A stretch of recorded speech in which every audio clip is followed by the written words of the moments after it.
வன்னியர் ராமதாஸ் 82 வயசுல இருக்கிறதுக்கு மாநாடு ஊர்வலம் இது தனியாக ஒரு அமௌண்ட் வாங்குறோம். ஏதோ கட்சியை சேர்ந்து ஒரு கோடி கொடுக்க வாங்குறது வாங்கி பழக்கப்பட்டாரு.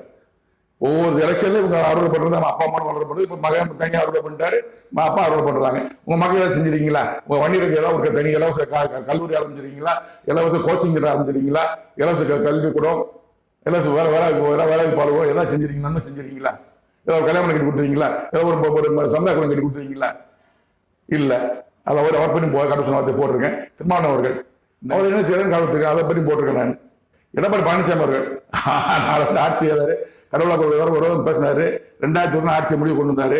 இப்போ ஆட்சி பண்ண நினைக்கிறேன். இதுக்காக ஐயா நீங்க வந்தோட 10,000 தாழ்ந்து சொல்றீங்க ஐயா. எல்லாத்துக்கும் ஒவ்வொரு வீட்டுக்கும் ஒரு குடும்பத்துக்கும் ஒரு ரசகனை 10,000 தாழ்ந்து எதை வச்சு கொடுப்பீங்க ஐயா? மக்களுக்கு வேலை வாய்ப்பு கொடுங்க ஐயா. ஐயா நீங்க நல்ல செய்வீங்க நினைக்கிறாங்க. நான் மக்களுக்கு வேலை வாய்ப்பு கொடுங்க. நீங்க